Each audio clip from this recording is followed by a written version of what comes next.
Oke, tengok insyaAllah. Boleh nah, insyaAllah. InsyaAllah.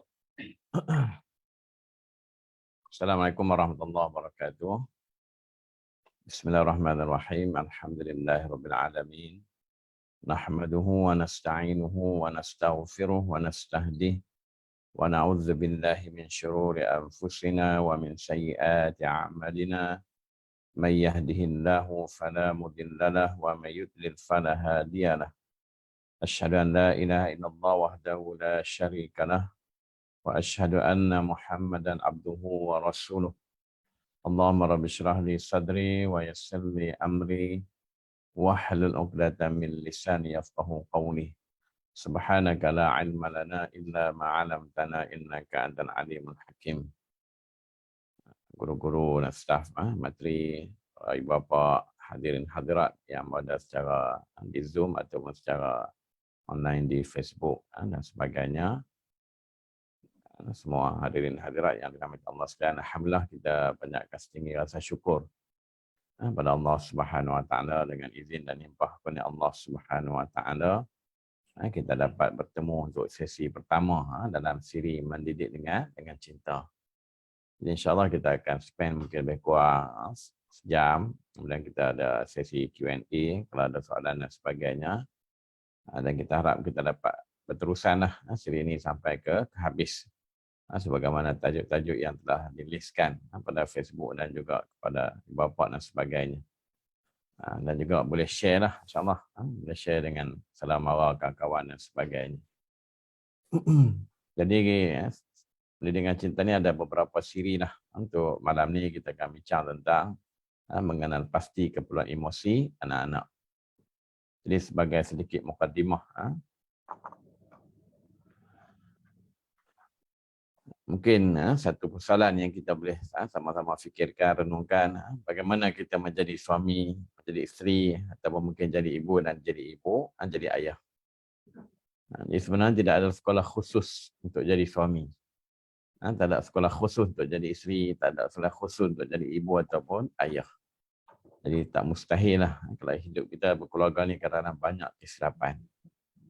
Sedangkan kalau kita tengok nak buat kek, culinary pun 2 tahun. Tapi nak jadi ibu ayah ni tak ada sekolah, tak ada kursus.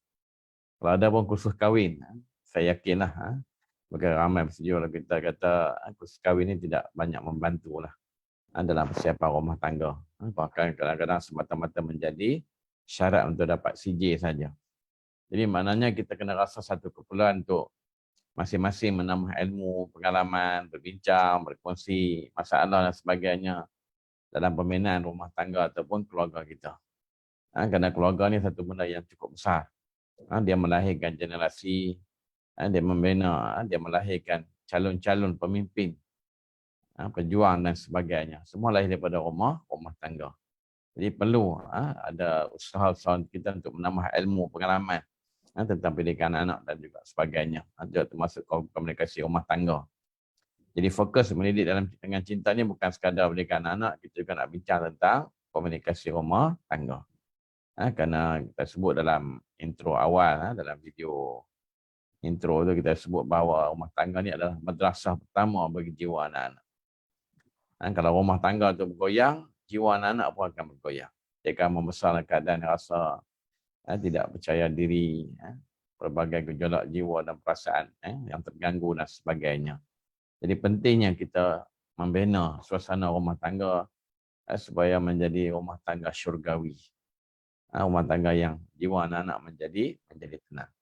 Jadi kita nak kena membina baitul sakinah ataupun rumah tangga sakinah. Rumah tangga yang penuh dengan ketenangan. Dalam sebut tentang rumah tangga sakinah ini, saya nak kongsikan kata-kata Cahyadi Takaryawan, seorang adalah ilmu rumah tangga daripada tanah seberang lah daripada Indonesia. Bagaimana kita jadi karyawan rumah tangga rumah tangga sakinah ini adalah rumah tangga yang di dalamnya terdapat iklim yang sakinah. Iklim yang sakinah, ketenangan, mawaddah, penuh dengan cinta kasih dan rahmah, syarat dengan kasih sayang. Ini dikatakan rumah tangga sakinah. Kan mana rumah tangga yang terdapat iklim sakinah, tenang. Kalau anak-anak di sekolah bergaduh dengan kawan, marah dengan cikgu, dan denda, sampai rumah dia rasa rilis. Rasa lapang jiwa dia. Jadi maknanya rumah tangga sakinah. Suami pergi kerja letih, anak kerja pagi sampai rumah rasa healing. Jadi tak perlu nak pergi healing, pergi mancing, keluar lewat malam dan sebagainya. Jadi masing-masing boleh healing di rumah. Balik rumah pun rasa healing.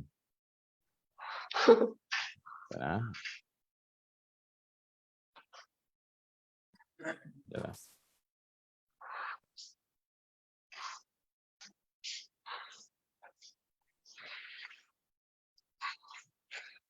Jadi maknanya rumah tangga tu dah jadi healing dah. Sebab apa kalau kita tengok di kalangan remaja, bahkan pasangan ibu bapa yang muda-muda sangat orang kata serasi dengan perkataan healing. Kadang-kadang kita mencari healing di luar. Sedangkan kalau terbina rumah tangga sakinah, rumah kita sendiri, rumah tangga kita sendiri menjadi healing. Jadi ini katakan rumah tangga sakinah. Kata Cahyadi Takarawan, di mana perasaan itu sentiasa menaungi suasana rumah setiap hari. Seluruh anggota keluarga merasakan suasana syurga di dalamnya.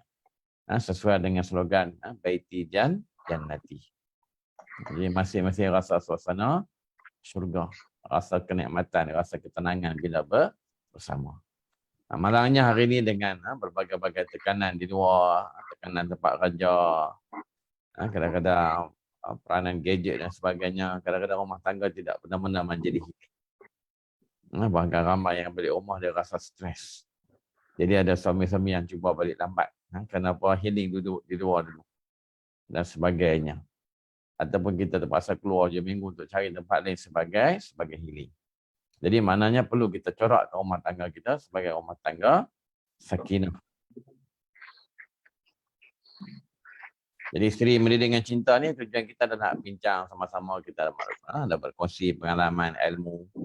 Mungkin di kalangan hadirin-hadirat yang ada ni pun mungkin ada banyak pengalaman. Mungkin ada pakar psikologis dan sebagainya. Mungkin ada kaunselor-kaunselor yang ada banyak pengalaman. Kita boleh share sama-sama dan kita nak membina rumah tangga sakinah. Rumah tangga yang tenang, melimpah dengan mawaddah, cinta kasih. Melimpah dengan rahmah. Penting mawaddah dan rahmah ni. Mawaddah ni cinta kasih. Kalau rumah tangga ni suami isteri ni maknanya dia panggil zaman minyak wangi, dia ada zaman minyak angin. Kan? Bau-bau kahwin ni minyak wangi lah. So dah rumah banyak ni zaman minyak angin pula, bau minyak angin, minyak panas, minyak urut. Jadi muda-muda okey pakai minyak wangi, dah tua tu dia perlu pada rahmah. Muda-muda mawaddah. Dan tuan-tuan ni dia perlu pada rahmah, menghargai pengorbanan pasangan dan sebagainya. Jadi maknanya kita nak kena jadikan rumah tangga kita ni sebagai satu yang kita bina sama-sama. Untuk yang subur dengan mawaddah dan juga rahmah. Tapi bukanlah maknanya mawaddah tu zaman muda saja. Tapi perlu ada, kita nak kena lestarikan cinta. Sebab tu nanti ada tajuk dalam siri kita ni, melestarikan cinta. Bagaimana kita nak bagi cinta tu sentiasa segar. Walaupun dah tua-tua dah. Sehingga anak-anak rasa seronok tengok mak ayah dia. Hari ni anak-anak ada anak-anak yang tengok rasa sedih, rasa stres dan sebagainya. Jadi untuk siri yang pertama ni kita nak bincang tentang mengenal pasti keperluan emosi. Ini pun mukadimah lah. Kita ada 4 siri tentang mengenal keperluan emosi. Kita akan cuba kenal daripada pelbagai aspek lah. Sama ada dari segi personality dan sebagainya. Kita akan bincang satu persatu nanti dalam lebih kurang 4 siri tentang mengenal pasti keperluan emosi.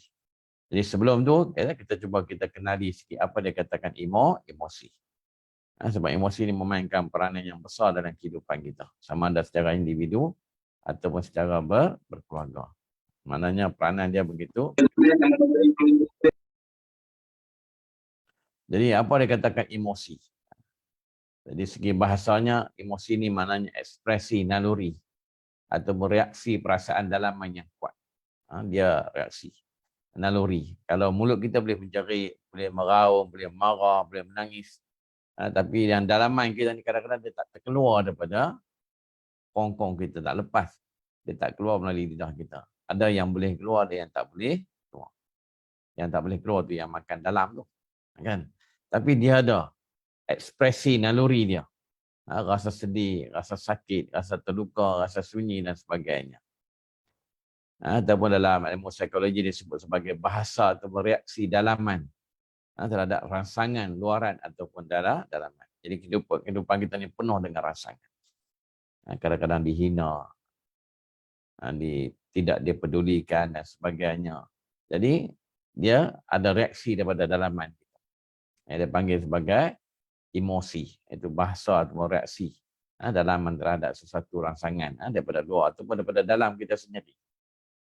Perasaan atau reaksi yang kuat ini akan mempengaruhi tindak balas luaran sama ada pada perubahan tubuh fizikal sama ada yang terkawal seperti memek muka dan juga tidak terkawal seperti badan berpeluh kerana ketakutan dan sebagainya.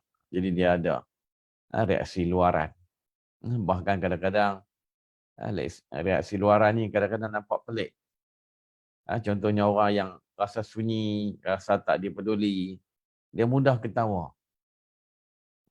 Jok sikit dia ketawa lebih. Jadi kalau ada pasangan kita, anak-anak kita, jok sikit dia ketawa lebih. Kadang-kadang kita rasa ketawa tu tak padan dengan jok. Tak padan dengan jok. Itu tanda-tanda kesunyian dalam jiwa. Jadi maknanya bahasa emosi ni tak begitu mudah untuk difahami. Bahkan kadang-kadang difahami secara sebaliknya. Jadi yang berlaku kadang-kadang kita rasa anak kita memberontak. Marah, ego. Kita nampak baran. Tapi sebenarnya ada benda yang di sebalik. Yang perlu kita cuba fahami supaya kita dapat rawat. Kalau ikut seorang tokoh Islam, Muhammad Osman Najati, salah seorang rujukan dalam bidang psikologi ni. Tak banyak rujukan kita. Yang moden lah, yang lama ada. Cuma mungkin masa tu tak ada istilah psikologi. Tak ada istilah kaunseling dan sebagainya. Banyak buku-buku yang ditulis oleh Al-Ghazali, Ibn Taymiyah dan sebagainya menjadi rujukan dalam bab-bab ini.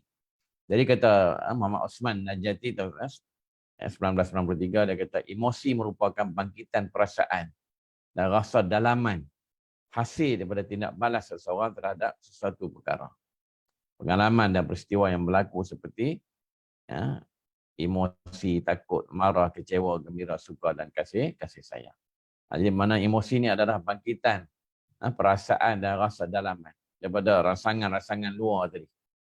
Ada pengalaman atau peristiwa yang dia lalui yang menimbulkan rasa takut, rasa marah, rasa kecewa, gembira, suka dan sebagainya. Ini dikatakan sebagai emosi. Sebab tips awal dalam mengurus emosi ini, membimbing emosi, mendidik emosi adalah mengenali emosi. Dan ni kita baru cerita tentang definisi emosi. Nak mengenal emosi anak-anak, nak mengenal emosi pasangan kita, ada banyak benda yang perlu kita bincangkan lagi. Nanti kita akan guna tools, alat-alat yang kita boleh bantu guna. Seperti tentang mengkaji tentang personality dan sebagainya. Jadi ada berapa yang jadi emosi? Kalau salah seorang pakar psikologi Amerika, Paul Ekman, dia kata dia mengkategorikan ada 6 bentuk emosi. Marah, sedih, senang, terkejut, jijik, takut dan sebagainya. Tapi sebenarnya kalau kita nak senaraikan, semua emosi ni banyak. Banyak. Cinta, ketaatan, penerimaan, rasa takut, terkejut, sedih, muak, cemuh, rasa sesal. Ini semua bentuk-bentuk emosi pada jiwa manusia. Jadi sebelum kita bincang tentang mengenal pasti emosi ini, saya nak mengambil beberapa ibrah pelajaran yang boleh kita dapati pada Al-Quran. Kerana kita tak dapat nafikan bahawa Al-Quran ini adalah sumber pembentukan insan yang cukup hebat. Yang dapat menyelesaikan semua masalah. Sama ada masalah dari segi emosi, fizikal dan sebagainya. Al-Quran inilah yang menjadi sumber didikan pada jiwa para sahabat radhiyallahu anhu. Cuba kita bayangkan tekanan-tekanan yang ditanggung oleh sahabat-sahabat Nabi, tak sebanding lah nak banding dengan kita ni, kan? Kita ni kira orang kata tak ada apa-apa lah. Kalau kita banding dengan sahabat-sahabat Nabi. Tapi bagaimana ketahanan jiwa mereka? Bagaimana Al-Quran memberi satu kekuatan yang luar biasa. Kalau kita tengok banyak, kalau kita tengok zaman Mekah contohnya, sesaan yang begitu dahsyat. Tapi Al-Quran turun dan merawat jiwa mereka. Bahkan Nabi SAW sendiri diuji dengan berbagai-bagai tekanan. Jadi banyak panduan-panduan yang kita boleh ambil daripada Al-Quran. Cuma saya nak ambil satu dua yang kita nak bincangkan pada malam ni sebagai panduan. Bahawa di dalam Al-Quran ada panduan-panduan untuk kita merawat emosi kita. Ataupun kita membina emosi-emosi yang positif. Juga untuk kita menyingkirkan emosi-emosi yang negatif. Banyak cerita-cerita motivasi yang ada dalam Al-Quran. Bahkan kata Dr. Majdi Al-Hilali, apa yang boleh menandingi Al-Quran? Di sudut kaunselingnya, di sudut motivasinya, mutiara katanya, kisah-kisahnya. Tak ada yang boleh menandingi Al-Quran. Cuma kadang-kadang kita ni jauh daripada Al-Quran. Jauh daripada mengambil intipati Al-Quran. Jauh daripada mengambil Al-Quran sebagai panduan dalam apa saja masalah dalam kehidupan kita. Yang menentukan hala tuju dan sikap kita dan sebagainya. Jadi kalau kita tengok dalam Quran ada kisah Maryam. Bahkan ada satu surah Maryam. Jadi dalam Quran nama Maryam diulang sebanyak 34 kali. Dalam Quran. Dan direkodkan sebagai salah satu nama surah. Hal ini menggambarkan satu kekuatan personality Maryam dan darjatnya mulia di sisi Allah Subhanahu Wa Taala. Bahkan Maryam termasuk dalam hadis Rasulullah sebut sebagai wanita yang terbaik di dalam alam ni. Di dunia ni. Maryam, Asia, Khadijah, Fatimah. Ini 4 nama-nama yang ulung. Yang kita boleh kaji, yang kita boleh selidiki. Dan Maryam ni bukan Nabi. Dia bukan Nabi. Tapi disebut dalam Quran dan menggambarkan satu personality yang cukup hebat dan luar biasa. Jadi Maryam merupakan satu-satunya wanita yang duduk di sisi Baitul Maqdis yang didominasi oleh lelaki. Para biarawan menolak keras keberadaan wanita di tempat suci. Jadi tak ada adat atau kebiasaan orang masa itu ada biarawati. Yang ada hanyalah biarawan. Orang lelaki berada di tempat peribadatan. Tiba-tiba datang seorang insan yang namanya Maryam. Daripada kecil dia membesar di situ.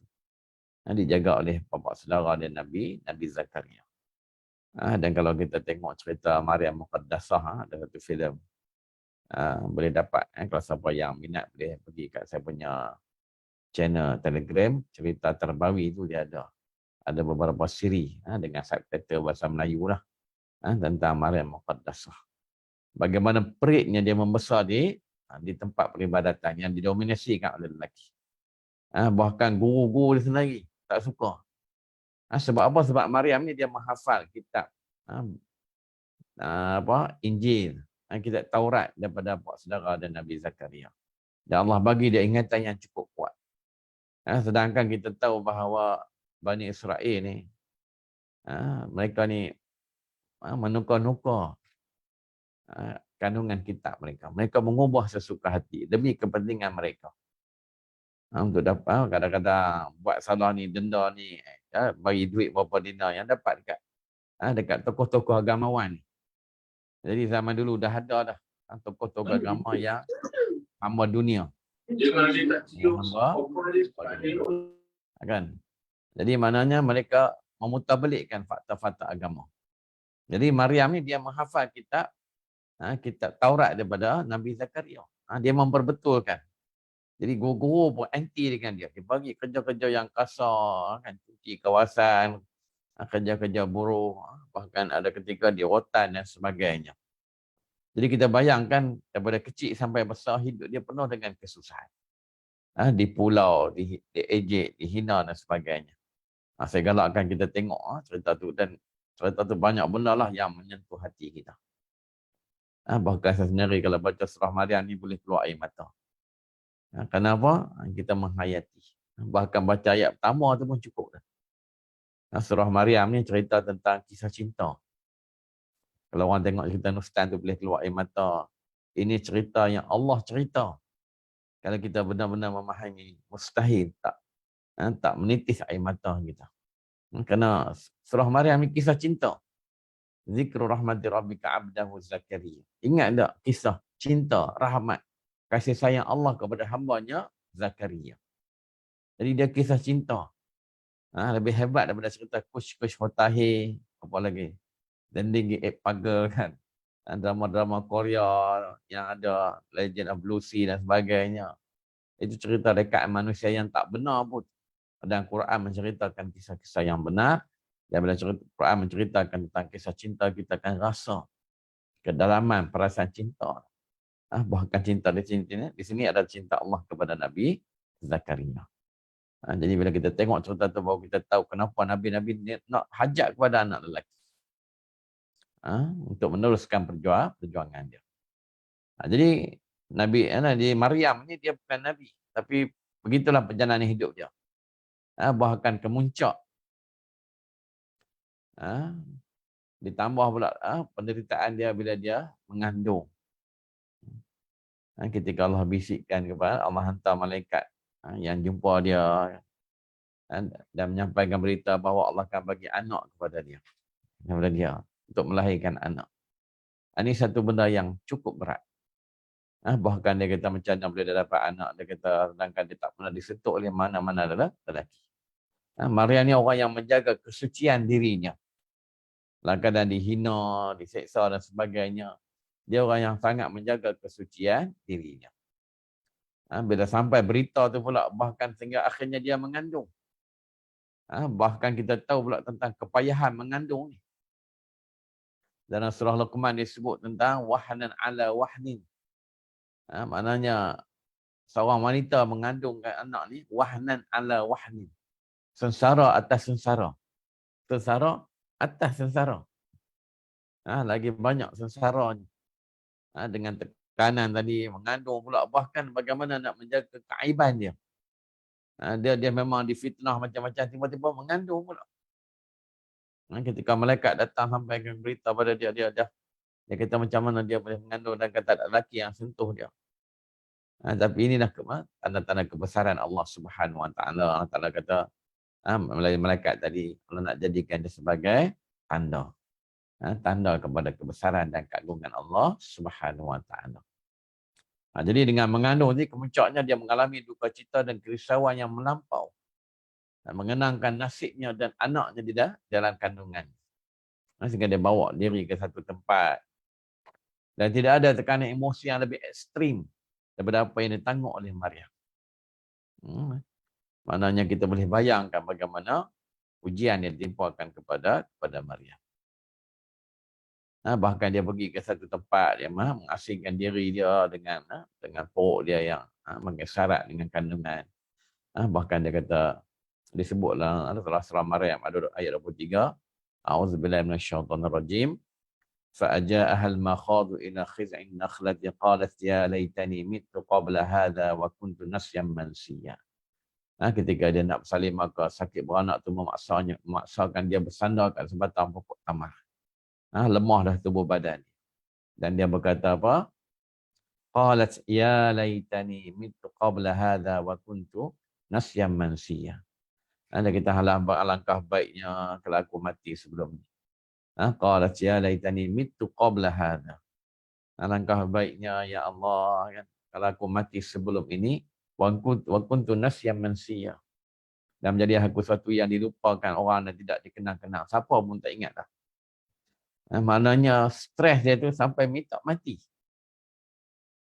Makna ujian yang begitu berat. Cuma kita nak tengok bagaimana sikap yang Allah tunjukkan dalam Quran tentang seorang wanita yang diuji dan dia sampai dia keluar kata-kata qalat ya laitani mittu qabla hadha qabla hadha. Aduhai alangkah baiknya kalau aku mati. Sampai minta mati. Oh, kita kalau anak kita kemurungan minta mati ni kita tak tahu nak kata lah. Kamu nak jadi apa ni? Kamu nak mati kafir, kamu nak masuk neraka. Begitulah. Kasarnya kadang-kadang kita dengan orang yang kita di bawah kekuasaan kita. Anak kita, isteri kita kalau stres kan. Kena kaitkan dengan mati, masuk neraka dan sebagainya. Ini Maryam ni. Orang sampai tahap Allah uji dia sampai dia kata alangkah baiknya kalau dia mati. Dan orang lupa dah tentang dia. Tapi kita tengok bagaimana Al-Quran merespon. Allah Ta'ala tenangkan Maryam dengan dua perkara. Pertama, Allah hadirkan Jibril sebagai support system yang membawa khabar gembira dan harapan kepada Maryam. Bukan menghukum. Jadi fitrah manusia ni dia sedih. Kadang-kadang bila sedih, kata Imam Ghazali, dia hilang separuh akal dia. Dia boleh buat benda-benda yang tak patut dia buat. Dan kita pun tak tahu kesedihan dia banyak mana. Kita tak boleh semudah-mudah menghukum. Kalau orang tu stres, dia buat benda yang bukan-bukan dan sebagainya. Kita nak kena bagi kekuatan. Jadi Allah utuskan Jibril. Bukan untuk menghukum dia kerana mengeluarkan kata-kata yang tak patut keluar daripada seorang manusia. Seolahnya menyalahkan urus takbir Allah Ta'ala. Tapi Allah utuskan malaikat untuk berikan berita gembira. Bukan menghukum Maryam. Bahkan Allah Ta'ala firman dalam surah itu, Jibril berkata, fakuli washrabi wa qarri aina. Maka makanlah, minumlah serta bertenanglah hati daripada segala kerusingan. Bahkan Allah suruh dia goncang sikit pokok, luruh buah kurma dan dia makan dapat tenaga. Allah bagi segi moral supportnya juga di segi physical supportnya. Makan buah kurma yang glukos kan, untuk dapat tenaga dan sebagainya. Jadi Allah memenuhi kepada asas yang diperlukan oleh Maryam daripada sudut makanannya. Jadi maknanya kita tengok Al-Quran mengajar kita supaya bila berdepan dengan orang yang tertekan, kadang-kadang dia buat benda yang luar biasa, jangan kita menghukum dengan pandangan mata kasar kita. Kita bagi kekuatan, kita cuba memahami permasalahan dia untuk kita membantu dia. Bukan kita menambahkan lagi beban perasaan dia. Minta maaf, kadang-kadang dalam pengalaman kita bila kita buat kaunseling ni, kadang-kadang ada remaja-remaja ni yang dia tak mau dengar penyelesaian cara Islam. Bukan cara Islam tu tak kena, presentation kita tu salah. Kan? Bila dia cakap benda tu, kamu nak mati kafir ke? Kamu nak mati masuk neraka ke? Kadang-kadang orang rasa frust, maknanya tak nak terima cara Islam. Atau kadang-kadang kita bagi kaedah yang banyakkan baca Quran, banyak berzikir. Kita tak nafikan baca Quran tu bagus, berzikir tu dapat pahala dan sebagainya. Tapi sebenarnya Quran membimbing generasi para sahabat radhiyallahu anhum bukan sekadar dengan bacaan. Tapi kandungan Al-Quran yang luar biasa. Kalau setakat kita nak suruh kembali pada Quran dengan baca Quran, dia tak akan selesai masalah. Dapat pahala baca Quran insya-Allah. Tapi nak selesai masalah tu bukan dengan hanya baca Al-Quran. Al-Quran ni bukan mantra-mantra. Untuk kita baca macam mana kita baca mantra-mantra yang lain. Memang ada Al-Quran itu memberi ketenangan. Kita tak nafikan. Kerana Al-Quran ni adalah kalam Allah. Kita baca akan rasa tenang. Tapi sebenarnya ada benda yang lebih berharga daripada Al-Quran. Untuk kita ambil sebagai panduan. Mungkin kalau ada kesempatan kita akan bincangkan pada waktu-waktu yang lain. Yang keduanya kita tengok Al-Quran, dalam ayat Al-Quran bahkan pada hadis-hadis Nabi, kita tengok Al-Quran dan sikapnya dalam berdepan dengan kesedihan, kemurungan dan sebagainya. Al-Quran mengiktirafkan perasaan itu, perasaan sedih. Cuma istilah Al-Quran tidak menggalakkan kita menyuburkan perasaan sedih. Lepas tu banyak kita jumpa ayat la tahzan wa la tahzanu dan sebagainya. Jangan kamu sedih, jangan kamu bersedih. Jadi hidup kita ni memang Allah akan uji. Walana bluwakum bi syai' minal ju' wal khauf wa naqsi minal amwal wal anfus was samarat. Allah akan uji kita dengan rasa takut, rasa lapar kan. Berkurang harta, berkurang jiwa dan sebagainya. ada ujian dalam kehidupan, dah tentu kita sebagai manusia yang ada perasaan, dia ada rasa sedih, rasa terluka, rasa sunyi dan sebagainya. Al-Quran mengiktiraf perasaan itu kita sebagai manusia, tapi Al-Quran menyuruh kita tidak menyuburkannya. Jangan kita suburkan. Sedih tak apa, tapi jangan berlama-lama dengan kesedihan. Bahkan kita diajar oleh Nabi SAW doa kan. Allahumma inni a'udzubika minal hammi wal hazan wa a'udzubika minal ajzi wal kasal, hingga habis. Cuma kita nak ambil ayat pertama tu. Allahumma inni a'udzubika minal hammi wal hazan. Ya Allah, aku berlindung padamu ya Allah minal hammi wal hazan. Daripada al-ham dan juga al-hazan. Apa dia al-ham dan al-hazan tu? Al-ham ni kesedihan, keresahan benda yang belum berlaku. Al-hazan, kesedihan benda yang telah berlaku. Inilah dua benda yang menghimpit jiwa kita. Yang satu tahan daripada depan, satu duk tarik daripada belakang. Macam mana kita nak teruskan kehidupan kita. Sebab itulah sikap kita dengan doa ni bukan dengan macam sikap kita dengan mantra-mantra jampi-jampi. Kita nak kena cuba dalamilah doa-doa yang kita baca kan. Dia bukan mantra. Bukan mantra air segeni kaca mari ku basuh bintang cahaya kan. Lepas tu tiup sana tiup sini. Dia bukan macam tu. Tapi dia konsep doa. Kita nak kena memahami. Kalau kita ada kesukaran dalam nak memahaminya, baik kita baca doa dalam bahasa Melayu. Doa ni interaksi kita dengan Allah. Kita tahu doa yang Rasulullah ajar tapi tak ingat bahasa Arabnya. Doa ya Allah, aku lindung daripada-Mu ya Allah, daripada kesesatan benda yang berlaku dan juga kesedihan yang telah berlalu. Jadi mana dua benda ni menghimpit kita sehingga kita tak mampu nak melangkah dalam kehidupan kita. Alham dan al-hazan. Dan inilah ada benda-benda yang membuat emosi kita terganggu. Sama ada kita sebagai suami, isteri, anak-anak. Benda-benda ni menyebabkan emosi kita terganggu. Dan bila terganggu ni, dia akan meluahkan dalam bentuk bahasa dalaman dia. Cuma bahasanya berbeza-beza. Ada yang boleh kita faham, ada yang kita faham sebaliknya. Jadi mana kita perlu pada kemahiran-kemahiran tertentu yang kita nak bincang sama-sama untuk kita tahu tentang keperluan emosi anak-anak. Jadi mana Islam iktiraf perasaan sedih. Marah dan sebagainya. Tapi jangan kita berlama-lama. Nak bergaduh boleh bergaduh. Takkan kita manusia tak ada rasa nak marah. Tapi jangan bermasa muka lebih 3 hari. Kita tengok betapa indahnya Islam. Kan? Kadang kita pun nak marah juga kan. Dengan kawan. Dengan saudara dan sebagainya. Jangan lebih. Masa muka lebih daripada 3 hari. Lepas 3 hari, 0 balik. 0 balik. Jadi Islam mengiktiraf tapi kita jangan menyuburkannya. Jangan kita berlama-lama dengan kesedihan kita. Kemarahan kita dan sebagainya. Jadi itu sikit tentang emosi yang kita tengok dari segi takrifannya, pandangan Al-Quran tentangnya. Cuma balik kepada tajuk kita tadi, kenapa kita perlu tahu tentang keperluan emosi. Keperluan emosi pasangan kita. Keperluan emosi anak-anak kita terutamanya. Kenapa kita perlu memahami keperluan emosi. Semua utamalah. Pasangan hidup pun utama, anak-anak pun utama. Kalau pasangan hidup terganggu perasaan dia akan mengganggu pula perasaan anak-anak. Kita ni satu keluarga ni dia satu ikatan. Dia macam domino kan. Terusik satu dia akan terusik yang lagi satu. Jadi kenapa kita perlu memahami keperluan emosi. Jadi emosi ni dia menentukan banyak perkara dalam kehidupan kita. Emosi ni menentukan kelangsungan hidup kita. Bahkan orang yang terganggu emosinya sanggup tahap dia nak bunuh diri. Atau membuat perkara-perkara yang akhirnya berhujung kepada membunuh diri. Bermula dengan menyakiti diri sendiri. Sehingga akhirnya dia sanggup cuba untuk cabut nyawa sendiri. Dengan bunuh diri dan sebagainya.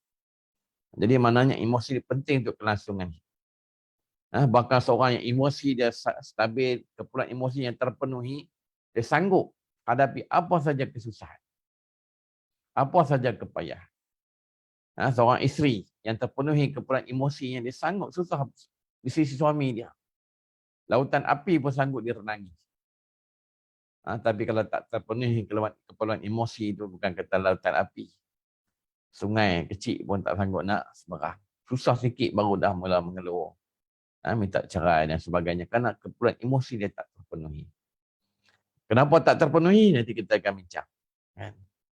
Ada isteri yang 5 tahun kahwin dia rasa tak pernah suami dia cinta pada dia melainkan masa baru kahwin. Padahal suami dia cinta dengan sepenuh hati. Berkorban bersusah payah untuk isteri dia. Kenapa? Isteri dia tak faham cara suami menterjemahkan perasaan kasih. Dan suami juga tak faham apa benda yang boleh menyebabkan isterinya merasa dicintai. Ini pun kita akan bincang nanti. Seri selepas ni kita akan bincang cara detail. Cuma kita nak bagi hint bahawa emosi itu perlu dipenuhi. Ada benda-benda yang perlu kita ketahui untuk kita memenuhi keperluan emosi pasangan kita. Memenuhi keperluan emosi anak-anak kita.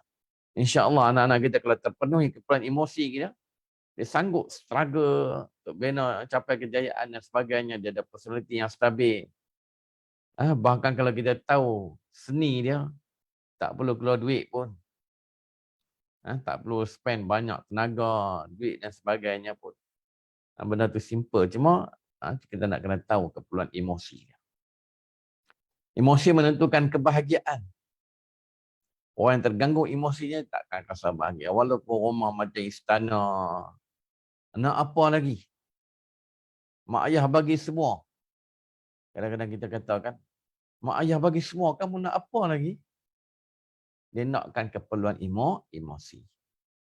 Jadi kadang-kadang kita tak tahu apa keperluan emosi ni. Kita bagi handphone baru, kita bagi baju yang ada brand. Kita bawa dia pergi melancong. Tapi dia tak dapat apa yang dia nak. Jadi maknanya dia menentukan kebahagiaan. Jadi ada orang duduk rumah macam istana tapi tak rasa bahagia. Kenapa? Tak terpenuhi keperluan emosinya. Jadi maknanya emosi ni satu benda yang cukup main peranan besar dalam diri kita. Bahkan emosi begitu berkait rapat dengan kerohanian. Berkait rapat dengan kerohanian. Kadang-kadang susah kita nak bezakan aspek rohani ataupun emosi. Walaupun kedua-duanya ada perbezaannya. Okay. Kemudian dia juga menentukan keputusan dalam hidup. Sebab tu orang yang terganggu emosi dia boleh buat keputusan yang salah. Dan dia boleh buat benda yang salah. Mungkin kita kata, kamu tak kerti fikir ke? Kita kata kat anak. Mana boleh buat macam ni? Tapi emosi dia terganggu. Dia boleh buat benda yang tak patut dia buat. Bahkan dia boleh buat benda yang membahayakan diri dia sendiri. Dan boleh menggelapkan masa depannya. Kerana emosi dia terganggu. Bahkan emosi dapat mengawal tingkah laku. Jadi panas baran, cepat merajuk, cepat putus asa, cepat memberontak. Kerana emosinya terganggu. Ada benda-benda yang menyebabkan terganggu emosinya. Sebab tu kadang-kadang emosi ni benda yang cukup unik. Kadang-kadang terganggu tu masa dia darjah 1. Dia bawa sampai dia dah jadi mak, jadi ayah. Kemarin saya ada program di Hulu Langat. Ada jumpa dengan saya masa makan tu jumpa dengan seorang psikoterapis. Psikoterapis. Jadi dia kerja dia khusus yang tu ya. Dia buat kursus dan sebagainya, ada secara individu. Jadi dia kata jadi macam kaunseling dia nak rawat satu masalah tu dia kena korek kan. Masa silam dia. Maknanya apa yang anak-anak kita alami hari ni dia akan bawa sampai dia jadi ayah, sampai dia jadi mak nanti. Jadi mak yang macam mana? Jadi ayah yang macam mana? Maknanya pentingnya kita mengenal emosi anak-anak kita. Juga pasangan kita. Kalau kita tak faham, dia akan terganggu. Pasangan kita terganggu, anak-anak kita pun terganggu. Dan anak-anak kita terganggu, dia akan drag sampai usia dia tua. Jadi dia menentukan tingkah laku. Dia menentukan prinsip dan batasan. Ada orang sanggup buat benda yang melanggar prinsip. Tapi orang yang emosi dia stabil, dia akan pertahankan benda-benda yang prinsip, benda-benda yang betul. Bahkan sampai tahap dia melanggar batasan. Dan orang yang terganggu emosinya sampai tahap dia boleh switch off. Saya dah jumpa banyak orang lah. Dia switch off. Dia tak mau berdiri. Tak kira lah apa nak jadi. Ketika dosa pahala. Saya pernah jumpa orang yang tudung labuh. Yang dapat didikan agama. Dia boleh buat benda-benda yang sampai tahap Maaf sebut sampai tahap berzina. Kenapa? Emosi dia terganggu. Emosi dia terganggu, dia switch off. Dia tak peduli nak jadi apa, jadilah. Orang nak kata apa, katalah. Anak-anak nak kata apa, katalah. Kan? Atau mak ayah nak kata apa, kata. Dia tak peduli semua tu. Saya jumpa banyak orang. Bahkan kalau orang tua cara orang tua. Kalau pelajar ni cara pelajar, remaja cara remaja. Saya pernah jumpa ada seorang remaja lah, umur lebih kurang 13 tahun. Kita tengok kelakuan dia macam budak kecil. Dia main dengan kucing, cakap dengan kucing. Macam orang yang tak tahu apa-apa. Kenapa? Dia membesar dalam rumah tangga yang goncang, mak ayah bergaduh hari-hari. Yang kakak-kakak dah besar boleh bawa diri dia macam mana? Ada kali dia tak peduli semua. Jadi maknanya emosi ni dia menentukan prinsip dan batasan hidup kita. Dan juga menentukan keberkesanan komunikasi. Orang emosi terganggu ni kadang dia bercakap pun susah faham. Sebab kita bila terganggu emosi ni antara simptom dia, kita bercakap ni banyak angin keluar. Macam orang lepas lari. Itu dari segi fizikalnya. Kan? Tak kira dari susunan ayatnya, dia lempar, dia luahkan emosi dia. Kadang-kadang komunikasi itu tak berkesan. Kadang-kadang dia panggil apa? Silent mood. Kan? Dia tak mau cakap. Tanya tak mau jawab. Ni suami isteri ni banyak pengalaman. Kan? Tanya tak mau jawab. Tak cakap apa. WhatsApp pun tak jawab. Tak baca pun. Dia panggil long silent. Ini antara climax dalam krisis. Rumah tangga ni dia long silent. Dia senyap tak cakap apa. Dan anak-anak kita macam tu. Duduk dalam bilik, tak keluar bilik dan sebagainya. Kerana emosi dia terganggu, dia tak mau cakap. Kadang komunikasi tak berkesan. Dia tak mau berkomunikasi. Dan juga segi banyak, dengan emosi juga dia menentukan hubungan. Batu orang terganggu emosi kerana dia suka menyendiri. Saya pernah jumpa ada orang, dia 2 tahun dalam bilik. Tak keluar-keluar. Keluar makan, lari masuk balik. Saya ambil dalam bilik dia, tak ada bilik air. Dia terpaksa keluar pergi bilik air. Keluar makan. Senyap-senyap. Itu pun dia masa mak ayah tak ada. Mak ayah dia tak ada rumah, dia keluar makan. Lagi dia masuk bilik balik. 2 tahun. Dan ada yang saya jumpa lebih 8 tahun. Kita bayangkan. Dan baru ni jumpa seorang, dia dah lama dah sampai ayah dia kata, sampai badan berbau. Tak keluar bilik. Sampai badan tu dah bau dah. Terbayangkan duduk dalam bilik tak keluar-keluar. Badan tu dah bau semacam. Ini nanti bila emosi terganggu. Jadi jangan kita pandang kecil tentang masalah emosi ni. Betul lah bila emosi terganggu, dia akan macam-macam lah. Kalau tengok gambar ni, remaja ni kita boleh cek anak-anak kita ni. Ada, insya-Allah ada. Bukan semua pun cek ada ni. Dia toreh tangan dia, bagi bakut. Dia toreh dengan pisau. Kena terganggu. Dan kita jumpa pula, jangan kita tahu kamu nak jadi apa ni. Kenapa tak cerita? Ada masalah, bincang sama-sama. Bukan macam tu kita nak selesaikan masalah anak-anak kita, remaja kita. Kena duduk, bagi dia moral support. Peluk dia dulu. Kan? Kita bina keakraban, cuba memahami cara lembut dulu. Jangan kita hujankan dia dengan berbagai-bagai judge dan sebagainya. Label dan sebagainya. Bahkan jenis anak-anak kita cukup sensitif. Kalau di label, cukup sensitif. Bahkan ada kajian daripada dia panggil DAS ni, pada Score Depression Anxiety Stress Scales ni, 1 dalam 5 remaja mengalami kemurungan. Ini anak-anak kita remaja ni. 1/5, 1 daripada 5 mengalami kemurungan. 2 dalam 5 remaja mengalami keresahan, anxiety. 1 dalam 10 remaja mengalami stres. Jadi maknanya ini dia masalah. Jadi ini kadang-kadang luka-luka pada tangan ni kerana apa? Tekanan jiwa dan sebagainya. Jadi kita nak kena ambil berat tentang emosi anak-anak kita, emosi pasangan hidup kita, bahkan emosi kita sendiri. Nak kena belajar mengurus emosi. Nak mengurus emosi, pertama kita nak kena kenal emosi. Nak kena ta'aruf dengan emosi kita. Emosi ni dia macam satu personality yang dalam diri kita. Kita boleh cuba mengenali dia, ta'aruf, cara dia merespon dan sebagainya. Kita kena banyak memfirasati diri.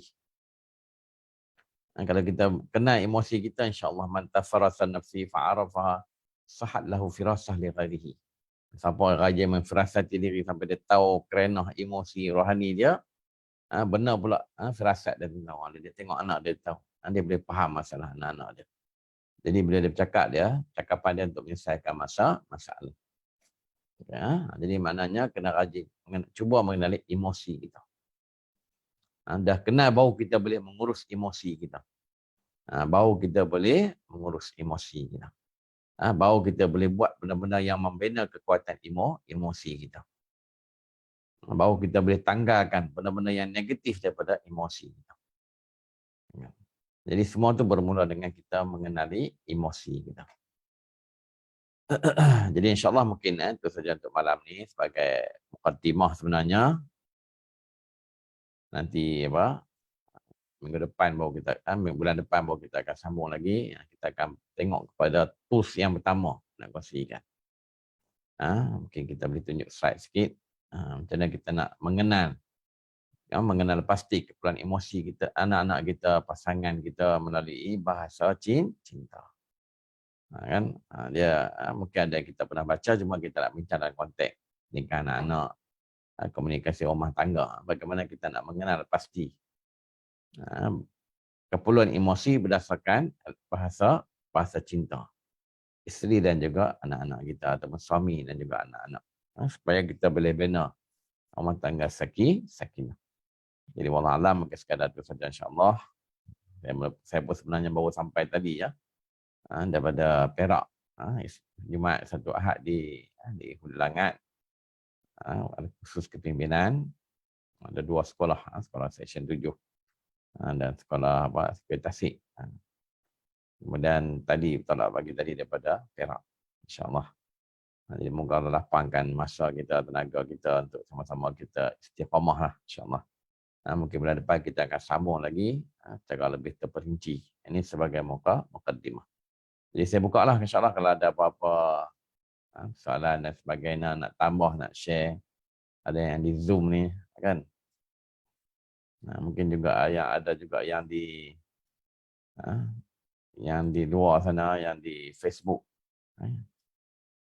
Ada orang suka melalui Facebook.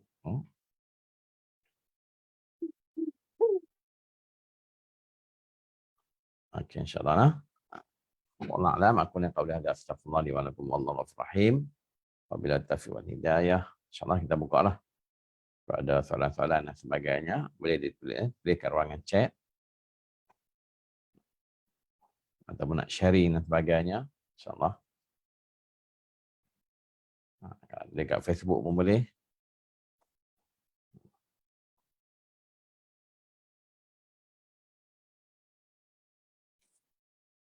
Kita tak ambil masa panjang lah, biar santai-santai tapi berterusan. Kita cuba istiqamah.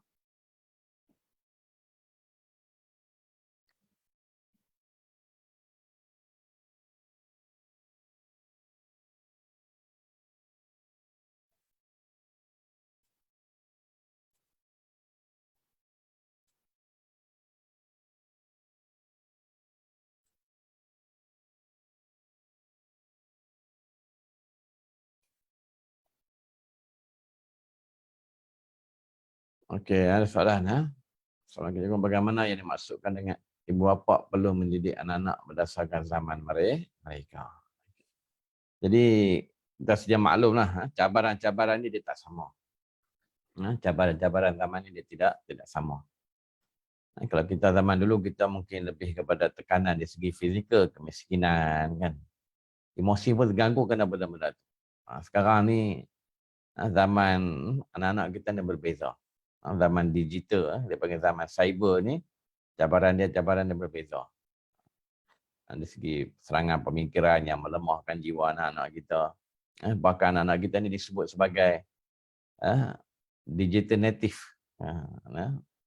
Maknanya Dia panggil apa? Penduduk dunia digital, penduduk asal digital. Mereka lahir bersama dengan Facebook, dengan Telegram, dengan apa, dengan TikTok dan sebagainya. Kita ni imigran. Mak ayah ni imigran. Kita ni pendatang. Jadi anak-anak kita ni lebih terkesan dengan media sosial dan sebagainya. Bahkan masalah-masalah dia pun kadang-kadang masalah-masalah yang diimport. Bukan lagi masalah tempatan dia. Masalah global. Betul lah antara kata-kata Sayyidina Umar, dia kata didik anak kamu sesuai dengan zaman mereka. Jadi kita kena ambil tahu juga cabaran zaman ni. Permasalahan-permasalahan yang berlaku. Contohnya dari segi pergaulan. Kadang-kadang anak-anak kita dengan vape dan sebagainya kan. Kalau kita dulu bukan senang kan. Nak merokok pun susah. Nak tengok cerita pelik-pelik pun susah. Dulu tape player recorder tu besar ni. Kan besar ni. Tebal senci lebih. Nak tengok cerita tak elok ni bukan senang. Kan tape ni tak boleh buat apa juga. Kena ada TV pula. Kena ada video player. Tapi anak-anak kita sekarang ni semua di tangan. Sebab tu kadang-kadang hari ni kalau kita kata zina tu ada 10 langkah. 9 langkah tu dah cukup dekat dengan mereka. Cuma nak buat dengan tak buat je. Kuat ataupun lemah iman mereka. Jadi maknanya cabaran-cabaran hari ni begitu complicated. Kita nak kena banyak juga mendalami, baca tentang benda-benda semasa ni. Bahkan kalau dalam Telegram pun saya ada share kan. Kalau tengok anak-anak kita tengok ada banyak kartun-kartun animasi ni, dia ada tujuan yang buruk dari segi psycho anak-anak kita ni. Seolah dia merosakkan secara sengaja. Kalau tengok sampai panggil apa, skibidi toilet ke apa. Kita tengok sampai anak-anak jadi pelik duduk dalam bakul cakap benda yang dia pun tak faham, kita pun tak faham. Duduk dalam tong sampah. Ada cerita-cerita yang tengok sampai dia jadi takut nak pergi bilik air. Ada cerita-cerita yang sampai tahap dia suka buat adik dia. Sebab tu dulu Yusof Qaradawi mengharamkan cerita Tom and Jerry. Kali ni ada bukan sekat Tom Jerry, apa, Lava dan sebagainya. Yang memang cerita-cerita yang dirancang seolahnya sengaja nak merosakkan attitude, karakter anak-anak kita. Ini cabaran-cabaran yang kita nak kena dalami lah. Tak cukup dengan pengalaman kita dulu dididik oleh mak ayah kita. Dan kita membesar di zaman kita, kita nak kena tahu cabaran yang ada hari ini. Tekanan-tekanan yang ada hari ini, bahkan tekanan-tekanan hari ini lebih memberi kesan kepada emosi. Sebab tu saya pernah pergi buat satu program di sekolah, program motivasi. Saya taklah minat dengar lagu. Tapi kita ambil tahu tentang dunia remaja ni. Ada satu lagu, saya ingat lagu apa. Saya tengok lirik dia, saya yakin, walaupun masa tu saya first time dengar lagu tu. Dengar lirik dia dengan tak, saya yakin kalau pasal ni budak-budak boleh menangis. Lagu tentang kelukaan hati. Lagu yang takut kalau orang tak terima dia dan sebagainya.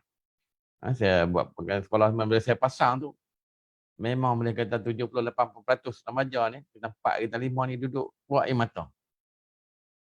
Ini maknanya, ni realiti zaman anak kita. Kita nak kena cuba memahami realiti mereka. Kenapa lagu ni begitu menyentuh hati? Lagu tu kita rasa biasa. Tapi kenapa dia menyentuh hati? Sekali lagi saya letak link kat Facebook tu. Lagu tu saya cuba cari balik. Saya pun tak ingat tajuk apa. Tadi orang minat sastra sikit. Jadi bila tengok tu kita boleh bayangkan lah apa suasana jiwa orang yang mendengar lagu tu. Terutamanya remaja. Bila kita study tentang dunia remaja, kita tahu lagu ni kalau remaja dengar memang dia menangis. Dan rupanya sebahagian besar remaja mereka hafal lagu tu. Dia boleh nyanyi sama-sama pelan-pelan. Dan menitiskan air mata. Zaman ni berbeza. Jadi kita nak kena ambil tahu zaman anak-anak kita lah. Di seluruh cabaran-cabaran dia, ancaman-ancaman yang sedang mereka alami. Assalamualaikum. Kenapa sekarang ramai sangat kita dengar pasal stres dan anxiety di kalangan anak muda hari ini? Saya pun baru ni saya baca banyak juga research tentang, saya mencari jawapan juga kenapa banyak remaja-remaja ni stres, kemurungan dan sebagainya. Salah satunya kerana memang kita tidak nafikan yang ni. Ini punca dia. Dan satu istilah psikologi dia sebut dalam research yang saya baca tu tentang Dia panggil mindless scrolling. Jadi anak-anak remaja ni dia scroll ni, dia boleh sampai dapat 2,700 kali. TikTok kan video pendek-pendek, video kat Facebook, Instagram, sampai tahap 2,700 kali. Kalau dia tak dapat sejam, 2 jam, dia akan jadi double, triple dan sebagainya. Dia akan lebih banyak lagi. Daripada 1,000 jadi 2,000, bahkan sampai 2,700 kali, 3,000 dan sebagainya. Dan ini dipanggil mindless scrolling. Sebab apa? Orang buat kajian apa yang berlaku dekat otak anak-anak kita bila dia scroll ni. Bila dia scroll tengok gambar yang dia suka, dia akan, otak dia ada satu, dia panggil sistem, reward system. Dia akan keluarkan satu chemical dopamin. Dopamin ni satu chemical bahagia ataupun hormon bahagia. Tapi dia bukan yang natural. Kalau kita pergi pajak gunung ke, pergi travel, dia natural. Setahun pun kita dah ingat lagi. Dia rasa bahagia lagi walaupun dah berlalu setahun. Tapi ni benda-benda yang artificial ni. Dia tengok tu, dia akan pecik keluar dopamin. Tapi dia tak tahan lama. Kemudian dia akan tengok lagi, dia nampak lagi. Lama-lama dia panggil dopamin hit. Maknanya dia dopamin dia keluar banyak-banyak sehingga level of dopamin dia jadi rendah. Bila jadi rendah, dia susah untuk rasa puas, rasa bahagia. Yang dia scroll sampai 2,000 kali, 2,700 kali. Dia scroll tapi jiwa dia rasa kosong, dia rasa sunyi. Kadang duduk bilik rasa sorang-sorang, dia rasa sunyi. Dia tak tahu apa benda yang boleh membahagiakan dia. Kerana level dopamin dia rendah. Itu dia panggil dopamine overdose. Jadi kesan dia, jiwa jadi begitu sunyi, rapuh, mudah terasa. Tegur sikit dia rasa lebih. Kita nasihat dia rasa macam kita berletih. Kita ambil berat tentang dia rasa menyebut tentang urusan dia. Kerana jiwa tu dah rapuh dah. Dia mari pula ujian-ujian, bergaduh dengan kawan, tengok mak ayah pula, suasana rumah tangga yang tak mendamaikan jiwa dia, lagi dia stres dengan jiwa dia yang begitu lemah. Jadi inilah antara faktor yang cukup besar. Ada satu research yang ditulis dalam dekat Harvard University, dia buat kajian satu, dia panggil better of your war, better of your time. Jadi TikTok, Facebook, Instagram, mereka ni berperang ni nak ambil masa anak-anak kita yang 24 jam. TikTok nak 8 jam sehari. Facebook dia nak lagi 6 jam sehari. Instagram dia nak juga 2-3 jam. Nanti ada baru pula track dan sebagainya. Jadi semua nak rebut masa anak-anak kita, dan mereka menggunakan kaedah-kaedah psikologi untuk bagi anak kita ni melekat dekat handphone.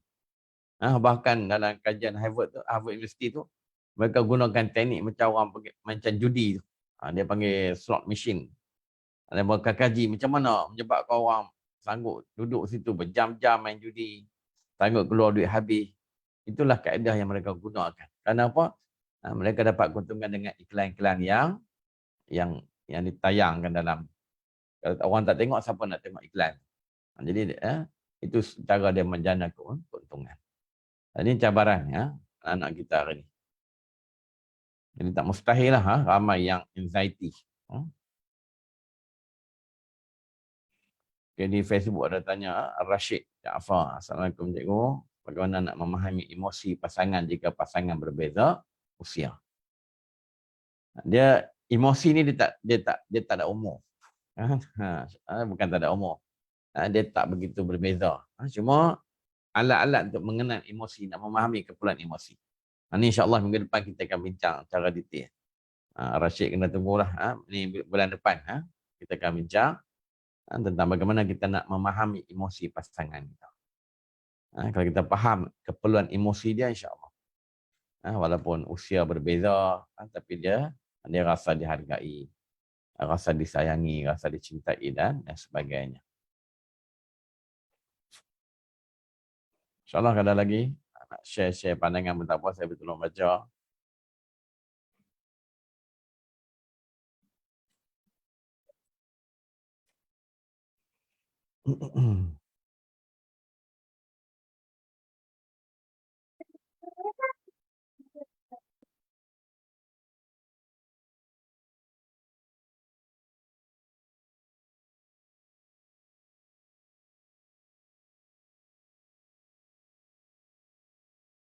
Okay, sama-sama.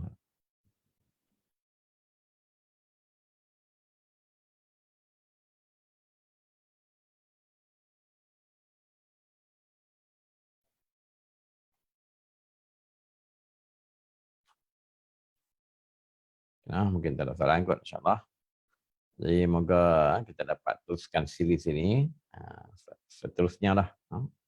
Setiap bulan, setiap bulan hari Selasa minggu kedua. Jadi ada perubahan kita akan maklumkan awal lah, insyaAllah. Hari Selasa malam kedua, selepas isyak lah, lebih kurang 9:30. Secara online, sama ada di Zoom ataupun boleh join melalui Facebook ataupun Zoom. Jadi wallahualam mungkin sekadar itulah insyaAllah untuk sesi malam ni. Yang baik Allah Ta'ala kerana saya sekali lagi minta maaf dari semua, minta ampun kepada Allah Subhanahu Wa Ta'ala. Aku li qawli hadza astaghfirullah li wa lakum wallahu ghafurur rahim. Wabillahi taufiq wal hidayah. Assalamualaikum warahmatullahi wabarakatuh. Jadi kita tangguhlah dengan tasbih kafarah dan salat as. Subhanakallahumma wa bihamdika asyhadu an la ilaha illa anta wa la ilaha illa anta fi khusr min alladhina salihat wa tawassal haqq wa tawassal.